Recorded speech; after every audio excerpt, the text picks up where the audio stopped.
Hello everyone. आज हम articles बताएंगे आपको। बच्चे बोल रहे थे कि मैथ्स के ही कुछ टॉपिक्स डाल रहे हैं, तो आज मैंने सोचा इंग्लिश के बारे में कुछ बताएं। तो आर्टिकल आप जानते हैं आता है, और आर्टिकल 3 तरह के होते हैं, ए, एन और द। अब ये कहाँ पे लगता है, कैसे यूज होता है, तीनों का अर्थ जो होता है ये मतलब इनका कोई हिंदी अर्थ नहीं होता। जैसे ए और एन ये सिंगुलर के लिए होते हैं जैसे, और इनका अर्थ एक ही होता है। जैसे एक गाय है, एक लड़का है तो ए बॉय, ए हाथी है तो एन एलिफेंट लगा देते हैं, काऊ में द भी लगा देते, द काऊ, ये काऊ, वो यूज के हिसाब से होता है। इनका अर्थ अलग से कुछ नहीं होता कि इनका मतलब कि ए का मतलब ये है, एन का मतलब ये है। तो सबसे पहले यहाँ पे इन तीनों को समझने के लिए मैं अब आसान भाषा में समझाना चाहूँगा, क्योंकि ए और एन स्टार्टिंग से बताएंगे तो क्लियर नहीं हो पाएगा। सबसे पहले द को पकड़ते हैं, क्योंकि ये जहाँ इसका यूज होता है, ध्यान देना है, जहाँ द का यूज होता है तो फिर वहाँ ए और एन के सारे रूल पीछे हो जाते हैं। तो सबसे पहले द को बताएंगे हम। ऐसा नहीं कि ए एन बता दें, आप उसको समझ लिए और लगेगा ए एन लगेगा तो फिर द का क्लियर नहीं होगा, इसलिए द पहले लेते हैं। द का प्रयोग,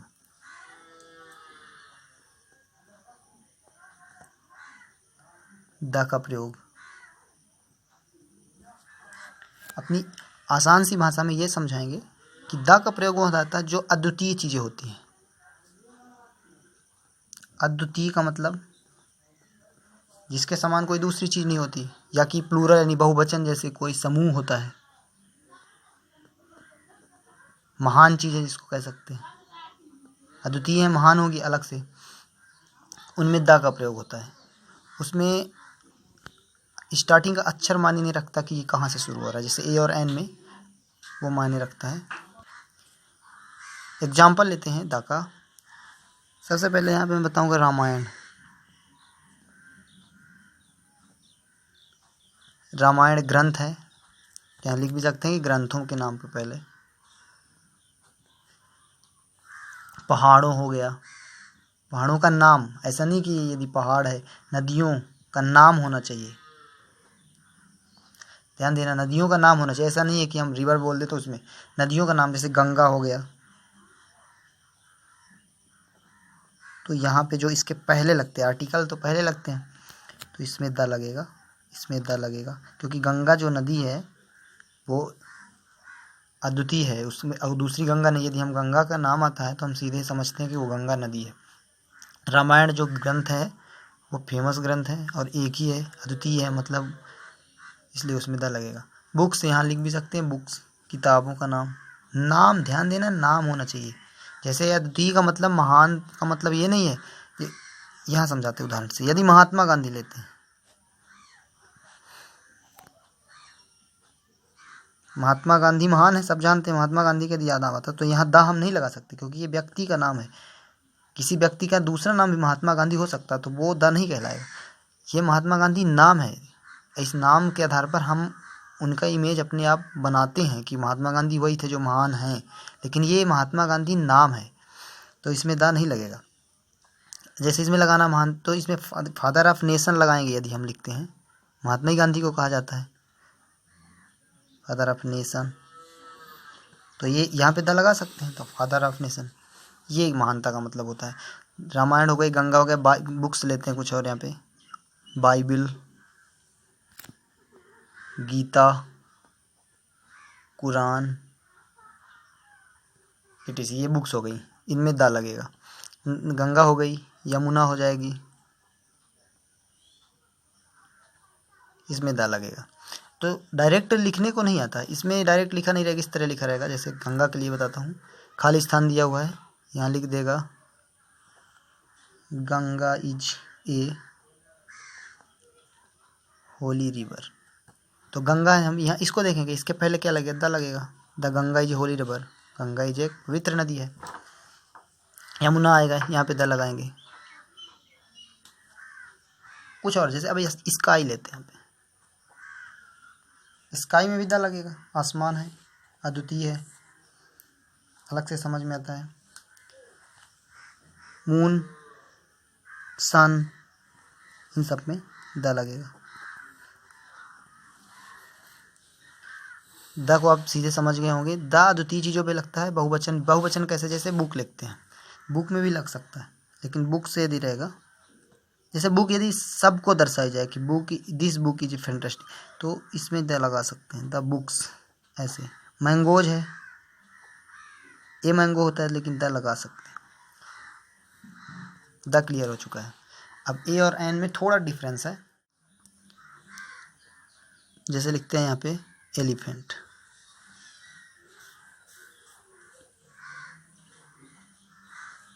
एलिफेंट हाथी, उससे मतलब नहीं। एलिफेंट लिखेंगे, इसका उच्चारण देखेंगे एलिफेंट। ए एडी आ रहा है, स्वर है, एन एलिफेंट, मतलब स्वर आए, एन लगाना है। व्यंजन यानी काका का आता है, ए लगाना है। हमने शुरू में बताया, दा का मैंने पहले क्यों बताया कि यदि यह कहीं पे दा लग रहा है तो वहाँ पे वो स्वर नहीं देखेंगे। कि जैसे यदि हम देख रहे हैं गंगा जैसे लिखा था, तो दा इसमें, यदि हम इसको ये देख लेंगे कि गंगा, गा गमला आ रहा है तो हमें लगा देंगे, इसलिए गलत हो जाएगा। इसलिए दा को पहले ध्यान देना है कि दा तो नहीं लग रहा। जब दा नहीं लगता उसके बाद हम देखते हैं कि ए और एन में से क्या लग रहा है। क्लियर। कुछ और एग्जाम्पल लेते हैं जो पेपर में आते हैं। एम ए,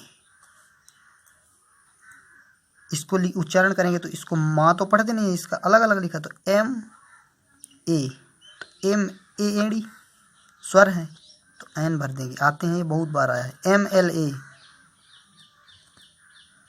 तो M L A, M I एडी an M L A. Honest, H O N E S T, an honest. Hour, H O U R, तो ये आवर है, ऑनेस्ट था, तो पहला अक्षर देख के सीधे एन। अब यहाँ पे समझाएंगे, एम ए है तो एडी आ रहा है, पर यदि यही एम ए का जो फुल फॉर्म होता है मास्टर ऑफ आर्ट, यदि वो लिखा मिलता है, मान लीजिए यहाँ पे लिखा हुआ है मास्टर ऑफ आर्ट, तो यहाँ पे फिर ये मास्टर ऑफ आर्ट है माँ, तो ये मास्टर ऑफ आर्ट लगेगा, या एन फिर यहाँ पे नहीं लगेगा। और एग्जांपल लेते हैं जो आते हैं S D O, S D O, ये सब में एन लगता है। एस एडी आ रहा है तो an S D O. Clear हो गया। ए एन सिंपल है। अब कुछ ए के लिए भी देख लेते हैं, वॉवेल, जैसे यू का देखते रहे, U N I T E, ये यूनिट है, तो वैसे तो यू जो है वॉवेल कहलाता है इंग्लिश में, पर हिंदी में यूनिट जब लिखेंगे तो यायक गा रहा तो ए यूनिट होगा। अम्ब्रेला में तो अद आता था, अम्ब्रेला तो एन अम्ब्रेला होगा, लेकिन यूनिट में यायक गा रहा है इसलिए ए यूनिट। इसलिए उसका उच्चारण यदि हम जान जाते हैं तो ए और एन आराम से बता सकते हैं। और द के लिए तो बताया ही गया है कि वो सबसे पहले द ही देखते हैं।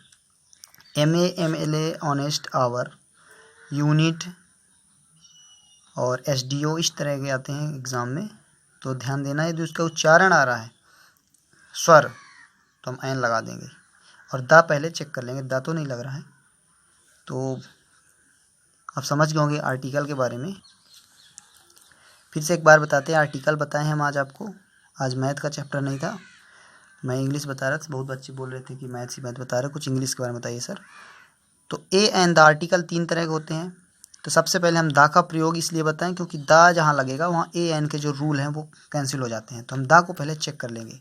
तो कुछ ऐसे वर्ड हैं जैसे जो अद्वितीय होते हैं, जिनको अलग ही उनकी पहचान होती है, उनका नाम होना चाहिए। जैसे बुक्स है ना, यहाँ पे लिखा किताबें, पहाड़े हो गए, नदियाँ हो गए, ग्रंथ, तो ये इनके नाम होने चाहिए। एग्जाम्पल ये the Ramayana, the Ganga, Bible, Gita, Quran, books हो गए। और स्काई द लगेगा, मून, सन, ये। अब ए और एन के लिए जो बताए हम यहाँ पे, उच्चारण उसका करना ही इंग्लिश उच्चारण करेंगे, और उसका पहला अक्षर देखेंगे कि यदि स्वर है तो एन लगेगा। और स्वर क्या है? हिंदी वाले स्वर, वॉवेल, इंग्लिश वाले नहीं कि हम ए ई आई देखें। स्वर मतलब आ ई, ये जो होते हैं ना आराम आह तक, ये हमारे स्वर होते हैं। और व्यंजन जो हमारे का खा गा खा होते हैं, हिंदी वाले देखना। ये उच्चारण जब हम करेंगे, जैसे बॉय की है यहाँ पे तो बा बकरी आ रही है, यानी कि व्यंजन आ रहा है का खा खा, तो ए बॉय हो गया, ए गर्ल हो गया।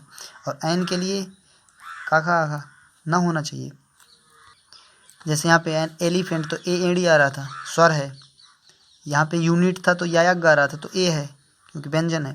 तो ए एन के लिए बहुत ही सिंपल है, स्वर आएगा यदि उसका उच्चारण, यानी अनाराम आता है तो एन लगाएंगे, और यदि काखा का अक्षर आता है तो ए लगाएंगे। आर्टिकल आप समझ गए होंगे। Thank you.